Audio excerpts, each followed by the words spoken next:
안녕하세요. 방콕에서 부동산 에이전시를 운영 중인 고마저씨입니다. 원래 오늘은 역세권 이야기를 하려고 했습니다만 보시다시피 날씨가 이렇게 하루 종일 비가 내리다 말다를 반복하고 있어서 필수적인 추가 촬영을 할 수가 없었습니다. 따라서 오늘은 급하게 다른 주제를 가지고 이야기해 보도록 하겠습니다. 원래 하려고 했던 내용은 6일이 태국 공휴일이기 때문에 화요일이나 수요일에 다시 업데이트를 할 수 있도록 하겠습니다. 즉 이번 주는 2번 방송이 됩니다. 다음 주도 송크란 휴가 기간입니다. 그래서 제가 어디 놀러를 가지 않는 한 2번 업데이트를 하도록 하겠습니다. 보통 시내 중심부로 올수록 메이저 건설사 콘도가 많아지고 외곽 변두리로 갈수록 마이너한 건설사의 콘도가 많아집니다. 그런데 이것이 또 무조건 일반적으로 적용되는 것은 아닙니다. 예를 들어서 통로나 프롬퐁 역세권이나 룸피니 공원 주변 같은 지역은 고급 콘도들이 굉장히 많습니다. 그런데 난생 처음 보는 건설사에 의해 지어지는 경우도 많습니다. 때로는 컨소시엄 형태로 건설되기도 하기 때문에 그래서 무조건 중심부는 메이저 건설사들이 많고 외곽은 마이너한 건설사가 주가 이룬다고 무를 자르듯이 자를 수가 없습니다. 따라서 건설사를 볼 때는 건설사의 특징을 잘 이해할 필요가 있습니다. 예를 들어 태국에서 가장 큰 건설사는 랜드앤하우시스입니다. LH라고 하죠. 자, 그리고 굉장히 큰 건설사 중에 프룩사라는 건설사가 있습니다. 이 LH와 프룩사의 차이는 LH가 비교적 고급 주택을 짓는 반면에 프룩사는 큰 회사임에도 불구하고 가격이 저렴한 보급형 주택을 주로 공급하는 편입니다. 실제 두 건설사는 모두 무반이 주력입니다만 콘도도 사실상 마찬가지라서 수쿰빈 로드의 BTS역 지나가시다 보면 더룸이라는 콘도를 쉽게 찾아볼 수 있습니다. 이건 LH의 콘도죠. 그런데 여러분이 더트리라는 콘도는 잘 본 적이 없을 겁니다. 근데 이 더트리라는 콘도 같은 경우는 변두리로 갈수록 광고판을 자주 보실 수 있습니다. 또 그리고 중심부에 있다 하더라도 위치들이 좀 애매한 곳들에 있습니다. 그리고 가격이 대체적으로 쌉니다. 반대로 변두리로 가면 LH 콘도는 또 거의 찾아보기가 힘들게 됩니다. 이렇게 메이저 건설사라고 하더라도 극단적으로 성향이 다른 경우가 태국은 굉장히 많습니다. 그래서 또 다른 극단적인 비교를 한 가지 더 해보겠습니다. 레이먼드 랜드의 경우에는 최저가 브랜드가 보통 메이저 건설사의 미드레인지 최고가 정도에 해당됩니다. 즉 레이먼드 랜드에서 제일 싼 브랜드가 그 정도 된다 이렇게 보시면 되겠죠. 그런데 반대로 프로퍼티 퍼펙트 같은 경우는 중심부에서는 찾아보기가 매우 드물고요. 외곽으로 가면 곧잘 찾아볼 수 있습니다. 즉 저가 콘도를 전문으로 하게 되죠. 자, 그런데 주가 총액을 따지면 프로퍼티 퍼펙트가 레이먼드 랜드보다 큽니다. 자, 그리고 주가 총액으로 따지면 수팔라이 같은 회사는 프룩사나 AP보다도 더 큽니다. 그런데 수팔라이 같은 회사는 룸피니 디벨롭먼트와 같이 세대수가 많은 보급형 콘도를 제공하는 회사입니다. 그러니까 여러분이 방콕에 투자를 하는 콘도들과는 사실상 관계가 없는 회사다. 이렇게 보셔야 됩니다. 그리고 상장은 안 되어 있는데 인지도가 굉장히 높은 회사도 있습니다. 예를 들면 MQDC 같은 경우가 대표적이죠. 이 회사는 DT그룹 계열사입니다. DT그룹은 태국 최대 재벌인 CP그룹의 막내 딸이 만든 회사입니다. 그리고 제가 블로그에 소개한 더 스트랜드 통로죠. 이 콘도를 짓고 있는 건설사는 원식스라는 회사입니다. 이 원식스는 지금 해당 콘도 이외에는 딱히 다른 프로젝트가 없습니다. 그런데 이 원식스는 CP그룹의 사장님, 즉 회장님의 장남의 딸이 만든 회사입니다. 그래서 판매나 여러 가지 측면에서 대부분 MQDC가 관여를 많이 하고 있는 것이죠. 결국 작다고 문제될 회사는 아니겠죠. 그리고 통로에 고급 프로젝트를 짓고 있는 겁니다. 자, 이런 식으로 되어 있기 때문에 여러분들이 모든 회사에 대해서 알지 않는 한 여러분들이 이 건설사를 구분해서 투자를 한다는 게 굉장히 어렵습니다. 자, 그런데 외곽으로 가셔서 여러분이 새로 만들어지는 역세권과 같이 투자성이 좋을 것으로 예상되는 지역이 있다고 합시다. 그런데 우리가 흔히 아는 AP나 산시리 같은 건설사의 프로젝트가 없다고 합시다. 그러면 투자를 하지 말아야 하는 겁니까? 그건 아니겠죠. 따라서 여러분들이 모르는 건설사라고 해서 무조건 사면 안 되는 게 아닙니다. 그리고 조금 익숙하지 않다라고 해서 무조건 사면 안 되는 것도 아닙니다. 그런 의미에서 제가 오늘 알려드릴 내용의 핵심 부분은 건설사를 잘 선택해서 사야 한다는 내용입니다. 특히 방콕의 중심부로 올수록 이러한 측면이 굉장히 강해집니다. 그래서 고급 콘도를 제외하면 적어도 중심부에서는 되도록이면 메이저 건설사의 콘도를 사시는 게 좀 더 안전합니다. 제가 왜 그런지 지금부터 설명을 드리도록 하겠습니다. 제가 에까마이를 생플로 하겠습니다.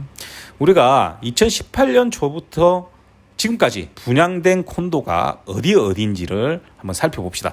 왜냐하면 태국은 분양하고 나면 준공이 되는데 한 3년 정도 걸립니다. 그러니까 2018년부터 보면 준공이 막 되고 있는 콘도가 나와야 되겠죠. 그래서 일단 소로의 저층 콘도는 관계가 없습니다. 그러니까 우리가 제외를 하겠습니다. 그래서 수쿰비 63이죠. 흔히 에까마이 로드라 부르는 대로변 콘도들로 한정해서 보겠습니다. 자, 이렇게 총 6개의 프로젝트가 나옵니다. 2020년에는 공급이 하나도 없었기 때문에 2018년과 19년 사이에 분양을 전부 시작한 겁니다. 먼저 산시리 XT 에까마이 이미 준공됐죠. 그래서 여러분들한테 유튜브로 소개까지 해드렸습니다. 그렇기 때문에 문제가 없겠죠. 자, 마루 에까마이 2 메이저 디벨롭먼트 거죠. 이것도 올해 초에 컴플리션이 끝났습니다. 물론 이 콘도에 대해서는 제가 할 말이 많습니다만 일단 개별 콘도에 대한 평가는 오늘 이 시간에는 하지 않겠습니다. 어쨌든 마루 에까마이 2도 전부 준공이 됐습니다. 자, 그리고 리듬 에까마이 이스테이트 AP 거죠. 제가 자주 소개시켜드렸던 콘도입니다. 지금 영상을 보시다시피 20층 정도 올라간 상태고 출입구와 정문을 만들기 위해서 3월에 쇼룸도 이미 폐쇄가 돼서 철거 중에 있습니다. 정상적으로 진행이 되고 있죠. 자, 이 세 군데 프로젝트는 아무 문제 없이 진행이 되고 있습니다. 리듬 에까마이 이스테이트 같은 경우가 2019년에 분양을 했기 때문에 XT나 마루보다는 당연히 늦겠죠. 그리고 코로나 이슈로 인해서 방콕 콘도들이 공정이 조금씩 영향이 미쳐져 있습니다. 그래서 준공일자가 조금씩 연기가 되어 있는 상태입니다. 그렇다고 하더라도 진행이 어느 정도로 되어 있어야 정상인 것이 되겠죠. 자, 그런데 지금부터 보시면 전혀 그런 게 없습니다. 자, 먼저 리듬 에까마이 이스테이트보다 먼저 분양했죠. 더 리치 알파 에까마이 리시라는 회사에서 분양을 하고 있는 콘도입니다. 상태를 보시면 부지 공사도 아직 안 했습니다. 건물도 아직 안 부셨죠. 문제는 여러분이 태국 콘도에 관심이 있어서 스마트폰으로 검색을 하다가 인스타그램이나 페이스북, 구글링 등을 다시 하게 되면 알고리즘에 의해 광고가 뜨게 됩니다. 그러면 여러분은 제대로 돌아가고 있는 프로젝트로 착각을 할 수가 있습니다. 작년 같은 경우에 심지어 이 콘도는 한 채 사면 한 채 더 준다는 이벤트도 했었습니다. 그런데 여기가 여러분들이 선호하시는 무려 에까마이가 아닙니까? 자, 그러니까 분양을 언제 시작했는지 광고만 보고는 알 길이 없죠. 이번에는 리듬 에까마이 이스테이트 분양하고 나서 한 몇 개월, 한 5개월에서 6개월 정도 차이 난 후에 분양을 시작한 임프레션 에까마이의 상태를 보겠습니다. 여기는 올 인스파이어라는 회사에서 시행을 하는 프로젝트입니다. 지금 보시면 없죠. 부지안을 자세히 보시면 초목이 우거져 있습니다. 지방공사도 안 했다라는 뜻이죠. 최근에 다시 분양을 하려고 그 앞에 분수대를 청소도 하고 요즘은 안에 사람이 있더라고요. 다시 분양을 하는 상태입니다. 그런데 이게 광고를 작년까지만 해도 어마어마하게 때렸습니다. 코로나 전까지는 엄청나게 때리다가 코로나 시작되고 나서 올스톱 해버렸죠. 자, 그래서 리드메가마 이스테이트가 올라갈 때 이 콘도는 뭐 하고 있었을까요? 더 리치나 인프레션이나 분양이 안 됐기 때문에 건물을 올릴 수가 없는 거죠. 일반 태국인들이 왜 건물이 준공돼야 산다고 생각하는 정서가 팽배한지 이제 아시겠죠? 물론 정상적인 고수 투자자들은 당연히 분양의 시기에 사는 것이 이롭다는 것을 압니다.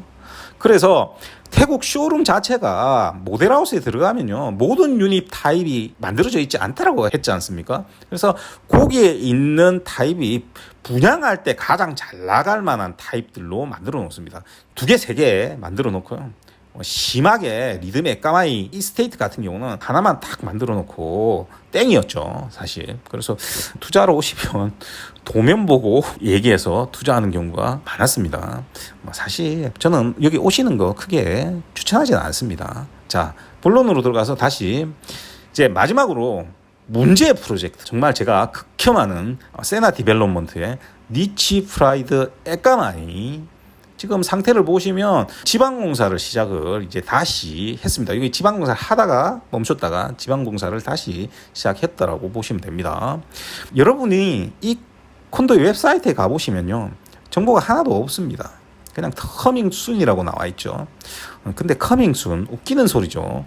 왜냐하면 여기 모델하우스는 2년째 이 자리에 그대로 있었습니다. 원래 해당 콘도의 명칭은 PT 에까마이였습니다. 현재 건설이 한창 진행 중인 방짝에 PT 스쿰빗 100일이라는 프로젝트가 있습니다. 이것보다 6개월 이상 먼저 분양한 프로젝트입니다. 즉 이것도 안 팔렸다는 소리죠. 그래서 아예 프로젝트 내용을 바꿔버렸습니다. 이름까지 바꿔서 완전히 바꿔버리는 만행을 저지른 거죠. 마치 새로 분양을 하는 것처럼 꾸민 겁니다. 제가 정말 세나는 극혐하는 건설사 중 하나입니다. 제가 사실은 PT 스쿰빗 100일을 판매 계약을 하려고 했었습니다. 그런데 이걸 검증하는 동안 외국인 커터와 내국인 커터 차이를 세일 담당자가 모릅니다. 몰라서 저희들이 확인을 했습니다. 제가 확인하는 방법이 있어서 확인을 했더니 차이가 많이 납니다. 그래서 그 세일 담당자한테 제가 요만큼 차이가 나는데 차이가 많이 난다라고 얘기를 하니까 그 담당자가 저한테 했던 그 유명한 대사가 있습니다. 정말 그렇게 많이 차이가 나요? 되려 묻습니다. 저한테. 얼마라고요? 아예 모르는 거죠. 세일 담당자가 태국인 커터 가격과 내국인 커터 가격을. 이게 아마도 외국인 커터는 분양 대행사가 따로 판매를 했었을 겁니다. 그래서 이런 현상이 일어났을 가능성이 굉장히 높죠. 어쨌든 간에 극혐하는 건설사입니다. 그런데 이 프로젝트가 요즘 알고리즘으로 광고가 도배되어 나옵니다. 자, 여러분들이 제가 오늘 이 사실을 알려드리지 않았다면 쌍콘도가 에까마이에 새로 나왔구나 할 겁니다. 자, 이쯤에서 중요한 사실이 뭘까요? 여러분은 가격에 접근하지도 못하고 커터 간의 가격 차이 격차도 알 수가 없고 입지도 제대로 파악하지 못하고 시설 비교도 제대로 못한다고 제가 몇 주간 계속 말씀드리고 있습니다.